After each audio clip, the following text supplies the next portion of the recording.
Hi, everyone. Welcome to another episode of the Books and More Talk podcast with me, your host, Razia, where we talk about the books that build us.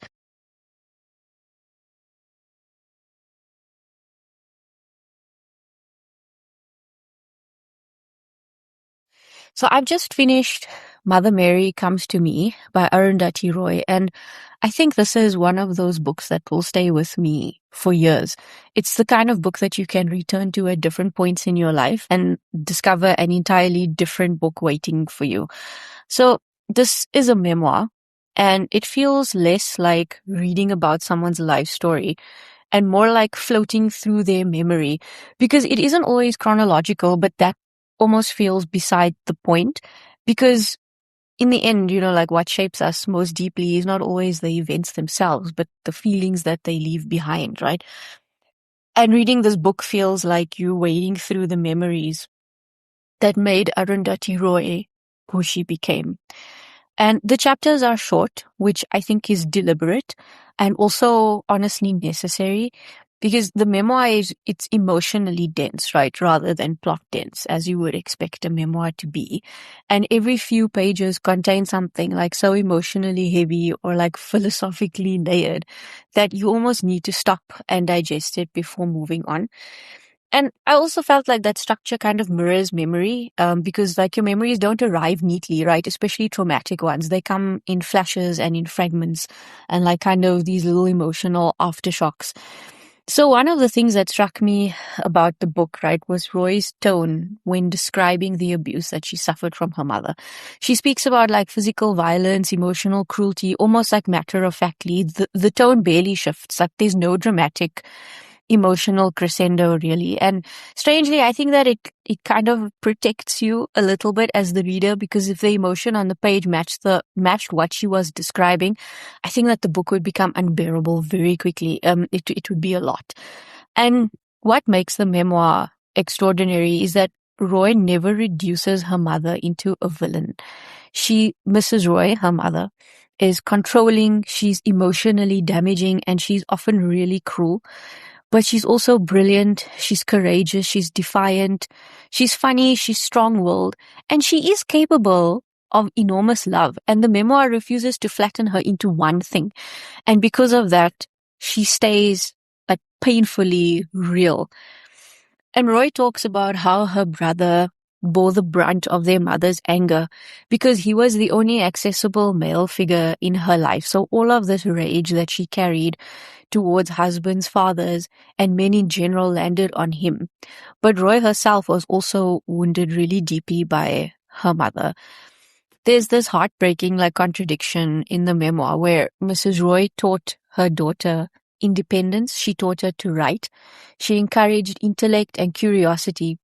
And then she seemed to resent the woman that her daughter eventually became. And it felt to me almost like her mother wanted to create brilliance, but then she couldn't bear to stand beside it. And there's a moment where Roy recalls her mother telling her that she's a millstone around her neck and she should have abandoned her at an orphanage when she had the chance. I mean, this is a horrific thing for a child to hear, right? But at the same time, Mrs. Roy didn't abandon her children. And throughout the memoir, there are like these tiny scattered moments that suggest that she saw her daughter far more clearly than maybe Roy perhaps realized at the time. For example, like she kept the notebook containing Roy's first sentence as a child. And then later on, she brought her a typewriter when visiting her in Delhi. And there's something like really devastating about those gestures because they reveal recognition from her mother, but without the tenderness. And in spite of this, though, Roy loves her mother like fiercely. And that's the emotional truth that this memoir like keeps coming back to over and over again, that love and pain are not always mutually exclusive. And one of my favorite bits in the memoir, though, is Roy writing about language itself, right? She says that she always felt the language that she needed existed outside herself, waiting to be hunted down. So not English or Malayalam specifically, but her writing language, a language that would be capable of containing her multilingual world. And she describes it almost violently. She says she wanted to hunt language down like prey, disembowel it, eat it, and make it part of her body. It's such an extraordinary way to describe writing. Especially because she says that she performed badly in English literature at school. Mrs. Roy crossed out her essays and called them nonsense. Her mother was a teacher. But somewhere deep inside herself, she already understood that writing wasn't about correctness. It was about finding the shape of your own voice. And I loved her distinction between using language and being used by language, because I think every writer really begins by imitating the voices they admire before eventually discovering their own voice hidden underneath all of those kind of borrowed rhythms. So the memoir then, it shifts out into Roy's years studying architecture in Delhi and then later traveling to Italy for a little while. And it's in Italy that she writes letters to a filmmaker that she knows named Pradeep. They're not love letters, even though they do become lovers, but it's more observations about daily life. And the point of her writing these letters is that she is hoping that he will eventually tell her, hey, you should become a writer. And eventually he does that. And this moment is important, right? Because she clearly already knew that she could write. But what she needed was validation from someone she respected. And honestly, I understand that, because when your confidence is eroded by the people closest to you, sometimes talent alone is not enough. You need somebody to hold up a mirror and say, hey, this thing inside you is real. You can do it. And I wonder if she would have written if he hadn't said what he did. And one of the strangest, though, and saddest sections for me of the memoir was when Roy finally meets her father for the first time. So her brother had gone looking for him, and eventually they found him. Her mother had left her father when they were young because her father was an alcoholic. And her brother brings him to Delhi, and Roy meets him in his hotel room. But the father that she encounters barely resembles the figure that she's carried in her mind, because she's only ever seen a photograph of him. And he's emaciated, he's an alcoholic, he's fragile. And at one point he even wets himself during their meeting. And what was so fascinating is that Roy says that she felt guilty simply meeting him, as though sitting in the room with her father somehow betrayed her mother. Because her mother never spoke about him, and her mother, she didn't think much of him either. And then meanwhile, her brother responds completely differently. He laughs with their father. He tells Roy how funny he is, how popular he is. And he just genuinely delights in this person, right? But it becomes quietly tragic, honestly, because what her brother really wants isn't necessarily this man specifically. He just wants a father. At least, the shape of one. And even sadder, their father's entire personality revolves around him being an addict. It motivates all of his behavior. And Roy acknowledges that addiction, or the potential for addiction, exists inside herself too. And I think that through the memoir, although she didn't become addicted to substances, she seems to have channeled that intensity elsewhere, into activism and into her writing. So the memoir understands inheritance in such a deep way, and not just inheritance of land or money or features, but inheritance of vulnerabilities and of emotional tendencies and inheritance of wounds. And then you have all of this personal drama unfolding against an intensely political India. This was the 80s and the 90s. And there are bits about the rise of Hindu nationalism, communal violence, politicians weaponizing religion for votes, ordinary people becoming collateral damage for ideological battles. And it's not even necessarily true ideology. It's for power. And what struck me while reading it was how universal, this all feels. It's a different country, different politicians, but you have the same machinery. You still have fear, division, manufactured outrage. And at the center of all this chaos is Mrs. Roy refusing to bend, right? So one of the most remarkable recollections involves her staging a production of Jesus Christ Superstar at her school. So I said Mrs. Roy is a teacher, and then she also founded and ran a very successful school in the village of Kottayam, where Roy and her brother grew up. And the two of them actually attended her mother's school as well. So what happened was what Roy calls collector of the village decides that the play is offensive and blasphemous after previously having no issue with it. And police raid Mrs. Roy's home searching for videotapes of rehearsals. and she gets anticipatory bail, right? Like, this is how far this thing goes. But she frames the court order and she hangs it proudly on her office wall. And eventually, years later, she wins the case in the Supreme Court. And then with a different group of children, she puts on the production of Jesus Christ Superstar. And that section for me is almost like a foreshadowing of Roy's activism later in the memoir. Like, her activism didn't arise in spite of her mother. It emerges partly because of her. Mrs. Roy taught her daughter that authority can be challenged, that unjust systems can be confronted, and that you do not have to simply bow your head and obey. And this is not the only time she has done that. And Roy, she carries this lesson into her own life. So after the success of The God of Small Things, which was Roy's first novel, she becomes like intensely politically outspoken. She visits Kashmir, and she says that after seeing Kashmir, she could never return to her ordinary life unchanged. She spends time with the Naxalites in the jungle. She writes essays against dams that would drown villages. She condemns state violence. People call for her arrest, and some of them call for her execution. And strangely, Roy suggests that the emotional abuse that she endured as a child may have actually prepared her for public hatred. So when you grow up being diminished by someone whose love you desperately crave, perhaps the insults of strangers will lose some of their power, right? So this is a way that pain actually becomes courage. And while reading these sections, like her political journey, I kept thinking about something that Trevor Noah said in his latest stand-up called Joy in the Trenches. He says, "Who will you be when history calls?" Because that really feels like the question that Roy's life asks over and over again. Who are you when silence would be easier? Who are you when speaking costs you comfort? And who are you when the crowd turns against you? And Roy keeps answering the same way. She speaks up anyway.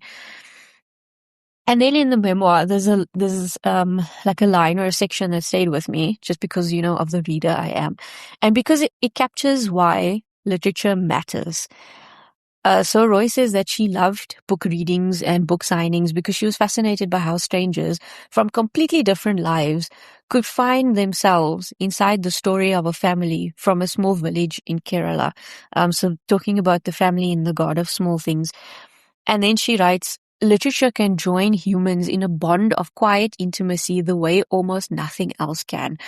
And that line stayed with me because it's true. Books allow us to briefly live inside somebody else's loneliness, somebody else's grief, somebody else's memory. And somehow by doing that, we feel less alone inside our own. And there are these tiny symbolic moments throughout the memoir that feel like enormous emotionally, right? And one of them is from The God of Small Things, where a character wears a watch that's permanently stopped at 10 to 2. And a friend like carves Arundhati Roy a clock frozen at the same time. And I found myself thinking like about what it means to become emotionally stuck somewhere in time. And it's like externally life keeps moving, you work, you raise children, you live your life, you pay bills, you age, but internally there's a part of you that remains standing in one emotional room, in one emotional space. Like, maybe still trying to understand something, still maybe waiting for safety, still maybe afraid to move forward. And maybe that's what unresolved grief or trauma sometimes feels like. Your hands are frozen at 10 to 2 while the rest of the world keeps moving around you. And one of the most beautiful images, though, appears near the end of the memoir. And it's when Roy describes a bird, right, that keeps appearing outside her apartment while she's busy writing The Ministry of Utmost Happiness. So that's her second novel. And she hears her mother's voice in the bird that's squawking at her. Because the first time when she was sitting down to write The God of Small Things, she told her mother that she's writing a book. And her mother told her, if you're going to write a book, then you jolly well better sit down and write it. So this is what she heard every time the bird squawked at her. And, it made me stop because it just shows you that for all of the pain that Mrs. Roy caused her daughter, she also gave her something else. She gave her discipline, defiance, the refusal to look away, and the inability to stay silent in the face of injustice. And Roy's life almost feels like an act of emotional alchemy. She took everything that wounded her and forced it to become a language. and to her activism, her literature, meaning not erasing the damage and not forgiving it entirely, but refusing to let it have the final word. And then finally, you have this memoir that circles fully back to Mrs. Roy, right? The last two chapters focus almost entirely on her, which feels exactly right because it's like we've come full circle now. But her health is failing. She no longer possesses the full force of the woman she once was. But all the essential pieces are still there. The steel backbone, the intensity, this gravitational pull that she exerted over everybody around her. And then one evening while Roy's out at dinner with friends, she receives a message from her mother saying, "I have always loved you more than anyone in the world." And Roy says that a part of her had always known this to be true. And that line really broke my heart because it reframes everything that came before it. That the love was always there, but it just never arrived in the shape that Roy needed it to. And Roy says that she wanted to understand her mother's father because his abusive behavior explained so much of who Mrs. Roy became. And then this struck me because it mirrors the memoir, right? Roy spends her entire book trying to understand her mother, just as her mother tried to understand her own father. And this is like the continuation of the cycle, right? Each generation just looking to the past in search of answers. And eventually Mrs. Roy dies peacefully in her sleep in her late 80s. People from all over Kerala come to pay their respects. And Roy writes that she had built herself into an odd shape to accommodate her mother's storms. And though she thought she had learned how to stay out of reach of them, she eventually realized she herself had been built from the debris. And I think that may be one of the truest things that anyone has ever written about family. Is either people who shape us most deeply, they're really simple or uncomplicated, right? Sometimes they wound us and sustain us simultaneously. And sometimes they become so intertwined with our inner selves that losing them feels like losing a part of the architecture of ourselves. And after her mother's death, Roy builds a grove in her memory and she restores her crumbling house almost like a monument to her, right? Not to perfection, not a monument to sainthood, but to the complicated greatness of a woman who altered every single life she touched. And maybe that's why this memoir is so enduring. It understands that human beings are rarely just one thing. Also that love does not erase harm and that harm does not erase love. And that sometimes the people who break us also help build the parts of us that survive. And this is not a book that I will leave behind after finishing it. You know, some books end when you close them, but others continue living inside you. And this is one of those books. If you enjoyed this podcast, please subscribe to it wherever you listen and share it with someone who loves to read as much as you do.